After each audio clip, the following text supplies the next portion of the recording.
everybody, welcome to the Earth Element segment, spleen and stomach meridians. We're going to cover the primary attributes of the Earth Element, followed by the correlations with the second and the third chakra. So grab your PDF if you have it printed out. If not, you can follow along.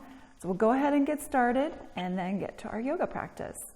So the primary attributes of the Earth Element channel, or the bodily systems, emotions that the Earth Element supports. Primarily, it rules the digestive system and absorption of nutrients.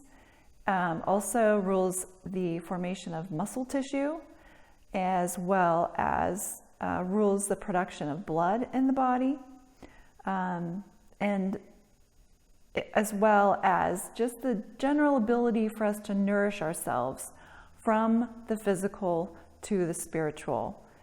The primary relationship is with our children. The need of the mind is variety. The emotional opposites are motherly love and ingratiation. And this is the pattern of the people pleaser. You know, those folks who really just try to mold themselves to whoever they're in the company with, versus trying to stick with their own sense of self. The Earth Element is sourced from the second and third chakras, as we will talk about in just a minute. The time of day that is primary for the spleen and stomach is, for the stomach, number one is 7 to 9 a.m., and for the spleen is 9 to 11 a.m. And those are when the energies are flowing the most strongly through those meridians. Now, you may notice that if you get a little bit sluggish in the morning, or it's hard to wake up and you're just beginning to get in the flow of your day after 11 p.m. or after 11 a.m., then that may be an indication of an imbalance in the spleen and stomach. And that is the correlation between the hours or the time of day. Next, we'll cover the spleen in the second chakra. And a healthy balance between the energies of the spleen and second chakra gives us the ability to embrace and nourish our sex and sexuality. It allows us to feel at home in our bodies according to the gender we were born. It also enables us to open up to pleasures and desires, both physical and worldly desires, allowing them to nourish us versus feeling guilty about them. Imbalanced energy in relationship to our pleasures and desires may result in overindulgence or extreme asceticism. The second chakra also holds the seeds of our creative expression. The spleen plays an important role in providing nourishment for these seeds of creativity to grow. And now the stomach, as it's related to the second chakra, the stomach, being the yang organ of the spleen and stomach pair, brings the energies, the spleen and second chakra, into the physical world, as we talked about in the water element channel, how the yin meridians are more our internal world or subconscious mind, and the yang meridians are more how that plays out in the physical world. And also the balanced energies here allow us to draw into our environment those pleasures and desires that nourish us, while creating healthy boundaries around those that do not. It also draws into our environment situations and relationships that empower our gender. Another important role the stomach plays in the second chakra is to bring in elements from our environment that enables us to express our creativity in the physical world.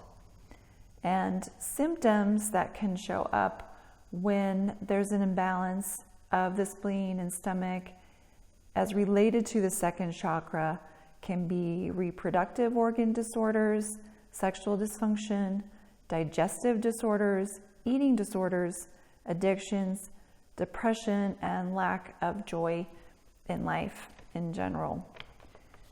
So moving on to how the spleen is related to the third chakra, being able to give and receive in a balanced way requires healthy boundaries.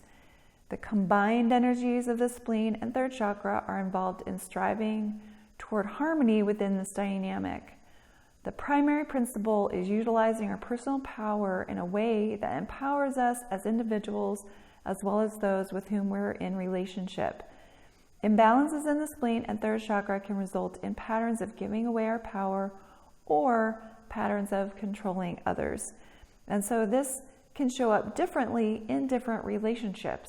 We may have very healthy boundaries at work, while at home the boundaries tend to get a little bit bleary, or vice versa. Better boundaries at home, more difficulty with boundaries in a work situation. Or you can have good boundaries with your partner, but maybe a challenge with boundaries with your children. Good boundaries with one friend, difficult having boundaries with another friend. So if you want to analyze this a little bit further on your own, it can be very interesting to see and observe your own behavior in the different relationships that you have in your life. It can be very informative around this spleen and the third chakra area. Now the stomach and the third chakra reflects in the physical world the harmony or imbalance of interaction between the spleen and the third chakra. When these two energies are in harmony, we're able to set clear boundaries within our relationships, our work environment. And with clear boundaries established, we can draw specific relationships, work, and environments into our lives that are nourishing and empowering. When there is an imbalance, we draw situations into our world that are difficult to digest. So again, taking a look at these different relationships and in the different environments, once we observe them and know that some are more difficult than others, then we can begin to make strides towards changing that, towards strengthening our boundaries in those relationships where boundaries may not be quite as clearly set. And so within the practice, or performing the practice for the earth element, the spleen and stomach meridians, you can actually help to strengthen and develop the healthy boundaries. One of the things that I really love about adding a physical practice into these psychological and emotional ideas is that they're no longer just an idea in the mind where you try to deal with it on a mind level, but you can actually do something on a physical level that will help to change the energies and make it a little smoother path in making the changes out in the world. And you'll see that over gradually over a period of time if you stick with these practices.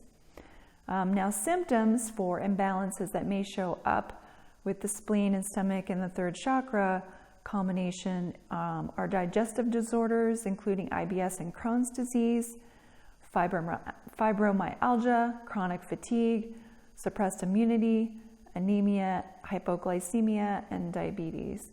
Now, chronic fatigue and fibromyalgia is one of the primary diagnoses that I see in the clinic, and I can definitely tell you that those issues are sourced directly from the health of the digestive system. Now, we're not going to go into that in detail in this particular workshop, but by cultivating health within the digestive system, and these particular diagnoses can be helped tremendously. So that is the basics for the earth element, attributes and relationships with the second and third chakra. So next, I will meet you on the mat and we'll get started with our practice. See you soon.